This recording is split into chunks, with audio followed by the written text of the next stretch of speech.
Hello बच्चों, आप सभी का एक बार फिर से स्वागत है हमारे channel easy way to study में। बच्चों, आज हम आपके लिए लेके आए हैं कक्षा छठी के हिंदी विषय की वर्कशीट नंबर 4।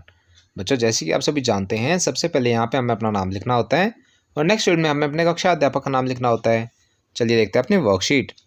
उससे पहले बच्चों, अगर आप हमारे चैनल पर नए हैं और अभी तक हमारे चैनल को सब्सक्राइब नहीं किया है तो हमारे चैनल को सब्सक्राइब करना ना भूलें।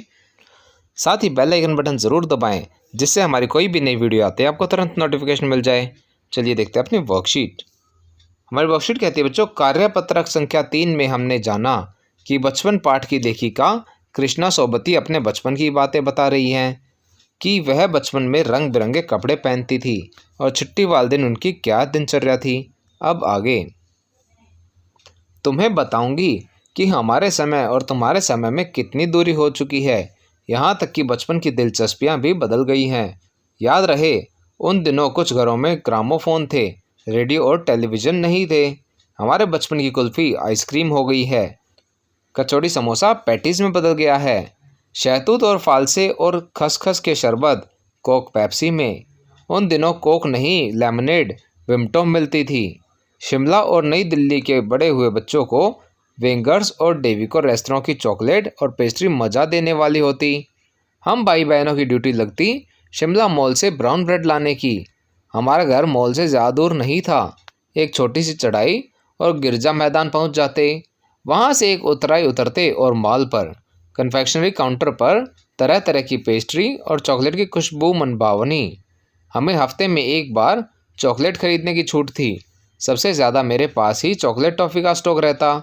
मैं चॉकलेट लेकर खड़े खड़े कभी न खाती, घर लौटकर साइड बोर्ड पर रख देती और रात के खाने के बाद बिस्तर में लेटकर मज़े ले ले खाती।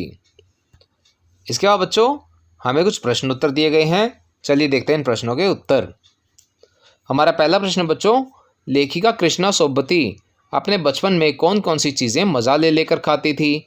क्या आप भी इन चीज़ों को खाते हैं? तो बच्चों, हमारी कहानी के आधार पर मैंने इसका उत्तर लिखा है। लेखिका कृष्णा सोबती अपने बचपन में कुल्फ़ी, कचौड़ी समोसे, शहतूत, फालसे, चॉकलेट और पेस्ट्री मज़ा ले लेकर खाती थी। हाँ, हम भी इनमें से कुछ चीज़ों को खाते हैं, जैसे कुल्फ़ी, कचौड़ी समोसा, चॉकलेट और पेस्ट्री आदि। आगे देखते हैं अगला प्रश्न बच्चों, तुम्हें बताऊंगी कि हमारे समय और तुम्हारे समय में कितनी दूरी हो चुकी है। इस बात के लिए लेखिका क्या क्या उदाहरण देती हैं? तो बच्चों, इसका आप उत्तर लिख सकते हैं। इस बात को बताने के लिए लेखिका ने कई उदाहरण दिए हैं, जैसे पहले घरों में ग्रामोफोन थे, रेडियो और टेलीविज़न नहीं थे। लेखिका के बचपन की कुल्फ़ी अब आइसक्रीम हो गई है, कचौड़ी समोसे पैटीज़ में, शहतूत, फालसे और खसखस के शरबत कोक पेप्सी में बदल गए हैं। अगला प्रश्न देखते हैं। हमारा अगला प्रश्न बच्चों, हमारे देश में तरह तरह के भोजन प्रचलित हैं। अपने दोस्त या भाई बहन से बातचीत कर विभिन्न प्रकार के भोजन लिखिए। तो बच्चों, आप इसमें लिख सकते हैं, हमारे देश में तरह तरह के भोजन प्रचलित हैं, जैसे रोटी, सब्जी, पराठे, चावल और चावल से बनी चीज़ें जैसे इडली, डोसा आदि।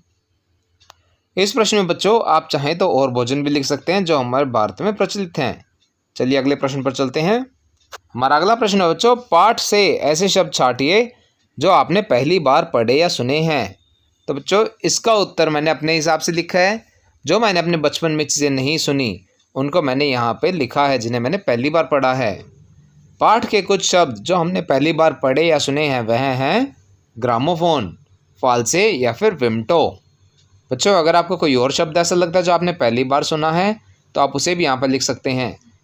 यहाँ पे बच्चों, मैंने एक और शब्द सुना था, वेंगर्स और डेविको, परंतु बच्चों यह एक नाम है तो इसलिए हम नए शब्दों में नहीं लिखेंगे, क्योंकि नाम तो कुछ भी हो सकता है। अगला प्रश्न है, आप अपने बचपन की कोई मनमोहक घटना याद करके लिखिए। इसका उत्तर आप लिख सकते हैं अपने हिसाब से, जैसे आपके बचपन की कौन सी मनमोहक घटना आपको याद है। इसे मैंने लिखा है, हम सभी बच्चे शाम को एक साथ मिलकर पकड़म पकड़ाई खेलते थे और मैं पड़ोस वाले चाचा जी की दुकान पर छुपता था। वहाँ बैठे बैठे मैं टॉफ़ी खाता और फिर दूसरों की जब बारी समाप्त होने वाली होती तब निकल कर आता। इसी प्रकार बच्चों, अगर आपको भी अपने बचपन की कोई मनमोहक घटना याद हो तो इसका उत्तर में आप वह लिख सकते हैं। यह बच्चों हमारी वर्कशीट का आखिरी प्रश्न था। इसी के साथ हमारी वर्कशीट यहाँ पे समाप्त होती है। आशा करते हैं आपको अच्छे समझ में आई होगी। बच्चों, अगर आपको हमारी वीडियो पसंद आई हो तो उसे लाइक करना और अपने फ्रेंड्स के साथ शेयर करना ना भूलें। साथ ही अगर आपका कोई क्वेश्चन है तो उसे आप कमेंट सेक्शन में ज़रूर पूछें।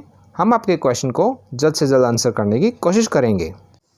और बच्चों, अगर अभी तक आपने हमारा चैनल सब्सक्राइब नहीं किया है तो ऐसी ही नई नई वीडियोस को देखते रहने के लिए हमारे चैनल को सब्सक्राइब करें। साथ ही बेल आइकन बटन ज़रूर दबाएं, जिससे हमारी कोई भी नई वीडियो आते ही आपको तुरंत नोटिफिकेशन मिल जाए। Thank you.